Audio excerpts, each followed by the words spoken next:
अखिल भारतीय किसान सभा जिंदाबाद जिंदाबाद जिंदाबाद। किसान एकता जिंदाबाद जिंदाबाद जिंदाबाद। अखिल भारतीय किसान सभा जिंदाबाद जिंदाबाद जिंदाबाद। अखिल भारतीय किसान सभा जिंदाबाद जिंदाबाद जिंदाबाद। सारे भाइयों ना राम राम। मैं तारा भाई सुभाष और आप देखने वाले ग्रामीण संसार। आज रविदास मंदिर बुआनी खेड़ा में खड़े हैं और आप देखने ला रहे हो किसानों की जो आवाज़ आपने सुनी भी होगी। बार बार सरकार जो है अपने आश्वासन दे है और फिर मुकरजे है करे है कि में कथनी और करनी में जो फर्क आप देखने लग रहे हो।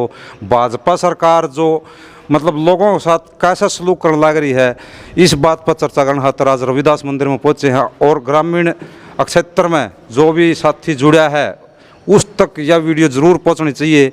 वीडियो ने शेयर सब्सक्राइब जरूर कर दियो। तो हमारे साथ में सचिव जिला सचिव भी हैं और प्रधान जी भी हैं, तो बात करांगे। राम राम। राम राम जी। क्या नाम है सर? मेरा नाम कामड़ ओम प्रकाश है। मैं अखिल भारतीय किसान सभा का जिला कार्यकारी सचिव हूँ। आज यह नौबत के आगे कि बुआनी खेड़े का रविदास मंदिर में आपने इकट्ठे होना पड़ गया। देखिए, आज हम अखिल भारतीय किसान सभा का हमारा ब्लॉक सम्मेलन है। अभी सभी ब्लॉकों के सम्मेलन हमारे ज़िले में धरना भी चल रहा है और हमारी मांग है सरकार से कि 2020 की जो खरीफ फसलों की बर्बादी हुई थी अभी सरकार ने उसका मुआवजा मंजूर नहीं किया है। और 2021 में भी बुआनी खेड़ा के साथ बहुत भेदभाव किया है। बुआनी खेड़ा में एक शिवाड़ा गांव को छोड़ करके जहां 16 लाख रुपए ही मुआवजा आया है, बाकी किसी गांव में भी मुआवजा मंजूर नहीं किया। जबकि बीमा कंपनी ने कई जगह क्रॉप कटिंग में कपास की खराबी बताई है और कुछ बीमा दिया भी है, लेकिन वहाँ गैर बीमित जो किसान हैं उनको एक पैसा भी नहीं मिला। तो हमारी आवाज़ है कि बुआनी जिले ब्लॉक के साथ ये भेदभाव क्यों किया गया। उन सभी गांव में उन गैर बीमित किसानों को मुआवजा दिया जाए जिनकी फसल बर्बाद हुई है, जिनकी कपास बर्बाद हुई है। इस मांग को लेकर के हमारा धरना भिवानी में चल रहा है। 2020 की बर्बाद फसलों का मुआवजा और 2021 की फसलों का मुआवजा बुआनी खेड़ा ब्लॉक को दिया जाए, ये हमारी मांग है। विकास की जड़ी मतलब नौकरी की जड़ी, किसानों के ऊपर अत्याचार, कितनी चीज़ आपने गणा दूँ मैं जो आप देखोगे नहीं सुनोगे। आपने देखी भी है, धरने प्रदर्शन चलन लग रहे हैं। नरवाना का धरना भी है, गौ माता का धरना भी आपने देखा खेदड़ के अंदर, वो भी आपने सुनी भी होगी, देखा भी होगा वीडियो का मैं। और ईबे की चीज़ और नहीं लेके आएगी, दूध के ऊपर GST, खान पीन की चीज़ों के ऊपर GST, हरे चारा के ऊपर GST, आवारा पशु घूमने लग रहे हैं। कहाँ कहाँ तक सरकार अपना काम करने लग रही है। नू कहा है मैं तो मेरे वर्गी तो सरकार है नहीं है, खट्टर सरकार वर्गी तो सरकार है नहीं है। आप अंकल जी ये कहने लग रहे हो अक्सर सरकार तो बिल्कुल फैल है।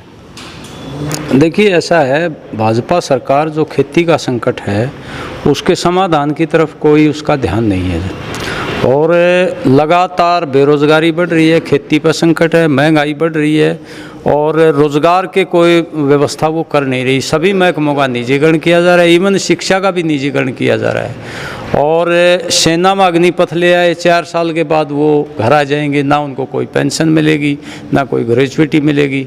तो ऐसी नीतियां लागू कर रही है मोदी सरकार और खट्टर सरकार कि बड़े बड़े कॉरपोरेट के खजाने भरे जा रहे हैं, आम आदमी के ऊपर महंगाई की और बेरोज़गारी की तलवार लटका दी है और आए दिन रोज़ाना भाव बढ़ रहे हैं। अभी खाने पीने की चीज़ों पर और कृषि औजारों पर सब पर GST लगा दिया, कहीं 5% है, कभी 18% है। तो इससे महंगाई और बढ़ेगी। डीजल का भाव आए दिन बढ़ जाते हैं, गैस के दाम बढ़ जाते हैं, इससे पूरी अर्थव्यवस्था में महंगाई बढ़ रही है और जो लोगों का जीवन और कष्टप्रद बनता जा रहा है। कानून और व्यवस्था की धज्जियाँ उड़ाई जा रही है, जगह जगह डकैतियाँ हो रही हैं, चोरियाँ हो रही हैं, फिरौतियाँ हो रही हैं, रंगदारी मांगी जा रही है। हरियाणा को एक तरह से नशाखोरी और आपराधिक गिरोह का अड्डा बना दिया है।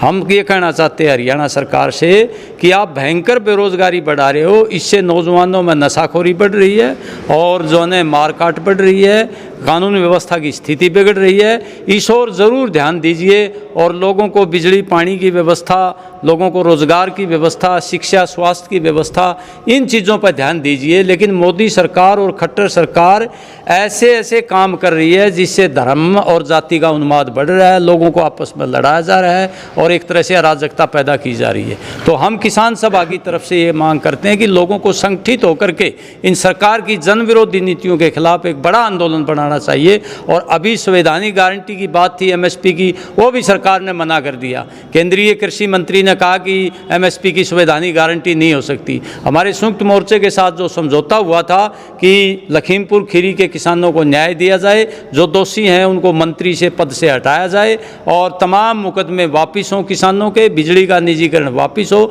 लेकिन सरकार उनको वो बैकआउट कर गई है और बिल्कुल वादा खिलाफी की है। 27 तारीख को संयुक्त किसान मोर्चा की तरफ से उस वादा खिलाफी के खिलाफ हम बहुत बड़ा प्रदर्शन करने जा रहे हैं और 31 तारीख को हम चक्का जाम करेंगे, किसी एक जगह पर नेशनल हाईवे को रोकेंगे किसान इकट्ठे होकर के। बात आपने अंकल जी की भर्ती की करी, तो सरकार तुम कह है अगर मैं नए अवसर लेके आने लग रही हूँ, अगर नए नए जो बालक हैं उन खातर नए नए अवसर नौकरियां के आने लग रहे हैं और 4 साल की जो भर्ती की आपने बात करी, तो सरकार नू कहा है कि आने के बाद में उन्हें नौकरी दी जाओगी, तो इस बात पर आपका क्या कहना है? देखिए, सरकार पर यकीन कैसे किया जाए। मोदी जी 2014 में आए तो उन्होंने कहा कि 2 करोड़ रोज़गार हम हर साल देंगे। खट्टर जी 2014 में आए तो 2 लाख रोज़गार हम हरियाणा में देंगे। आज जो पहले के रोज़गार थे वो घट रहे हैं, बल्कि कई 10-10 साल के जो पीटीआई थे वो जो न धरने पर बैठे हैं 2.5 साल से, उनको वापस नहीं लिया गया। और नौकरियों में आप देखिए कि हर पेपर लीक हुआ है, हर पेपर में जो है पैसे लिए गए। यहाँ तक कि सरकार का सेक्रेटरी जो एसपीएससी का सेक्रेटरी है उसके यहाँ भी 1 करोड़ रुपए मिला है। तो इसलिए जो भ्रष्टाचार बंद करने की बात करती, जगह जगह घोटाले हो रहे हैं। यहाँ नगर परिषद में 500 करोड़ का घोटाला हो गया, 14-15 करोड़ तो बैंक के कैश ही उड़ा ले गए जो न चेयरमैन और सेक्रेटरी उसके आदमी से। तो इसलिए सरकार कहती ज़रूर है लेकिन वो काम कर नहीं रही है। और रोज़गार पर तो उसने हायर एंड फायर की नीति लागू कर दी, सब कुछ प्राइवेट कर दिया, पक्की नौकरी नहीं छोड़ी। कौशल विकास रोजगार निगम बना दिया कि वो जो है वो एक निश्चित जो है वेतन देगा और कोई प्रमोशन नहीं होगा, कोई पक्के नहीं होंगे और कोई उनको पुरानी पेंशन नहीं मिलेगी। पुरानी पेंशन जो है बहाली की मांग है कर्मचारियों की, उसको भी सरकार नकार रही है। एमएलए एमपी को तो जो है डबल ट्रिपल पेंशन मिल रही है। एक फौज में भर्ती होता है तो वो जवान को पेंशन नहीं है। तो ऐसी नीतियाँ ला रही है, सब कुछ प्राइवेट कर दिया, बड़े बड़े कॉरपोरेट को बेच दिया और उसका रिजल्ट जो है सामाजिक तनाव निकल ही रहा है, अराजकता समाज में निकल रही है। तो इसलिए ये नीतियाँ सरकार को बदलनी पड़ेंगी अगर देश का विकास करना चाहती है। यह वीडियो देखिए आपने, किसी लगी कमेंट बॉक्स में ज़रूर बताइए और वीडियो ने ज़्यादा से ज़्यादा शेयर कर दियो।